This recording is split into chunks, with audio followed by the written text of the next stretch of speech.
नमस्कार। मु कवयित्री गीता षडंगी। आम उत्तर पीढ़ी मानकर आम भाषा प्रति अनुराग रहिबा उचित। सेमानकर अनुराग न रहिले भाषा प्रति आम भाषा मरीजिब। आउ आम भाषा मरीगले आम जाति भी मरीजिब। साहित्य सबुबेले युवपीढ़ी को हो कि समाजर प्रत्येक व्यक्ति को दिग्दर्शन दे थाए। तेणु समस्ते साहित्य को भल पाइबा उचित। साहित्य अंतर रे दीपटिए जलाई दिए।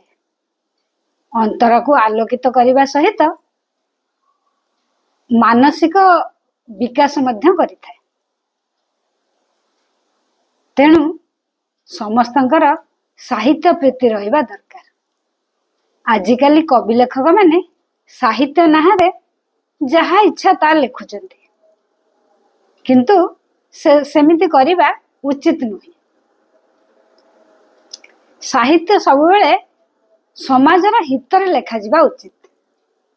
जेमिति आमर पूर्व सूरी कविगण रचना करुथिले। समाजर हित पई सेमानकर काव्य कविता सबु रचित होई अछि। आजिर सेमिति एक कवि अछंती आम कवि प्रणाम रे। से होचंती कवि भूपति पंडित। भूपति पंडित जने वैष्णव कवि। से भक्त चरणक समकालीन कवि। से उत्कलिया नथिले। से निजकू पश्चिम विप्र सारस्वत नाम रे परिचय कराई अछंती। प्रेम पंचामृत तांकर श्रेष्ठ कृति अटे। राजा दिव्य सिंह देवंक राजत्व काल रे से ओडिशा आसी तत्कालीन राजधानी रथिपुर कटक रे बसवास करी रहुथिले। ओडिया भाषा संपर्क रे से थिले अनभिज्ञ। मात्र ओडिशा को आसीबा परे ओडिया भाषा शिक्षा करी से ओडिया रे काव्य रचना कले।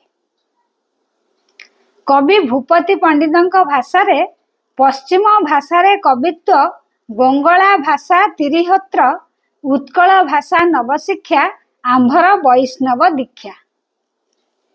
प्रेम पंचामृत काव्यरु जना पड़े चैतन्य दास थिले भूपति पंडितंक दीक्षा गुरु।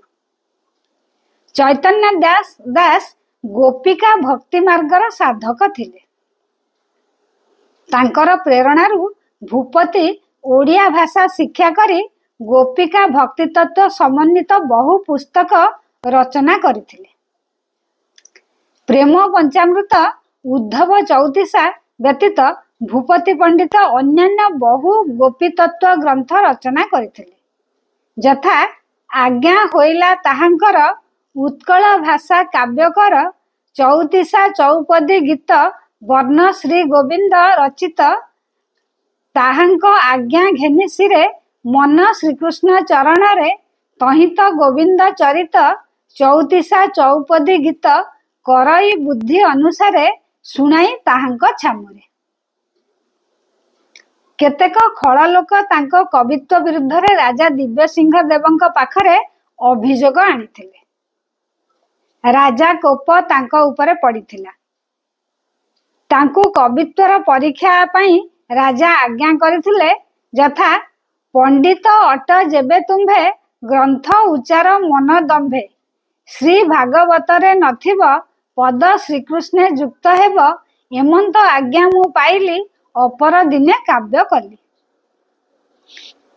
कवि रचना कले प्रेम पंचामृत काव्य। एही काव्यर विषय वस्तु संस्कृत भागवत किंबा कौनसी वैष्णव ग्रंथ रे नाही, किंबा एहार नायिका वृंदावतीर नाम स्पष्ट केउठी उल्लेख होई नाही। भूपति पंडित शास्त्र बहिर्भूत मौलिक विषय घेनी काव्य रचना करिवे बोली दिव्य सिंह देवंकु प्रतिश्रुति देइथिबारु सही अनामिका गोपवधू को भूपति पंडित वृंदावती नाम रे काव्यिक परिचय प्रदान करिसेंती। संस्कृत भागवत रे वृंदावती नाम उल्लेख नथिले मध्य उत्कलीय वैष्णव परंपरा रे वृंदावती अस्तित्व रही। गोपी मानकर श्रीकृष्ण प्रति भाव कलना करने जगन्नाथ दास भागवत रे वृंदावती अवतारणा करी अछंती। यथा गोपिका वृंदावती नामी थिला से कृष्ण सन्निधाने माया मोहरे गोपी मन कृष्ण को बोइले वचन भोनाथ नपारई जाई नियतु कांधरे बसाई। भागवत रे एही दृश्यर वर्णना परे 16 सहस्र गोपी सहित रासलीला होइछि। प्रेम पंचामृतर आध्यात्मिक तत्व भागवत समर्पित हेले हैं एहार विषय वस्तु किंतु अभिनव और भूपति कपल कल्पित अटे। भूपति पंडित ओडिया नहले मध्य प्रचलित ओडिया काव्य रचना शैली और आध्यात्मिक भावना सहित प्रभावित थिले। जगन्नाथ दास भागवतर निरभिमानी स्वाभाविकत्व भूपति पंडित पंचामृतर रचना शैली को प्रभावित करथिला। भागवतर शैली रे ही प्रेम पंचामृत रचित। यथा इतिश्री प्रेम पंचामृत भक्ति विभेद भागवत कृष्ण चरणे देई मिले सुकवि भूपति। बहुस्थल रे भूपति पंडित कवित्वर प्रसाद गुण माधुर्य पान करियछन्ते। एथिरे श्रृंगार स्थूल आदि रस को अतिक्रम करी उज्जवल रसरे परिणत होइछ। मोटामोटी भावरे प्रेम पंचामृत एक सार्थक सृष्टि अटे। रस शैली भाषा भाव विभिन्न दृष्टिर वैशिष्ट्य प्रतिपादित आलंकारिक काव्य जुगरे सरल ओडिया भाषा काव्यर धारारे प्रेम पंचामृत एक पुष्कल काव्य अटे। परवर्ती समय भक्तचरण दास मथुरा मंगल एही धारार अन्यतम अमरकृति अटे। कवि भूपति पंडित प्रेम पंचामृत व्यतीत उत्कल चौतीसा और भूपति चौतीसा नाम दुई गोटी चौतीसा रचना करी जाइछन्ते। आम ओडिया साहित्य जगतर एभली एक महान कवि को मु भक्तिपूत प्रणाम जणाउछि। वंदे उत्कल जननी। जय श्री जगन्नाथ।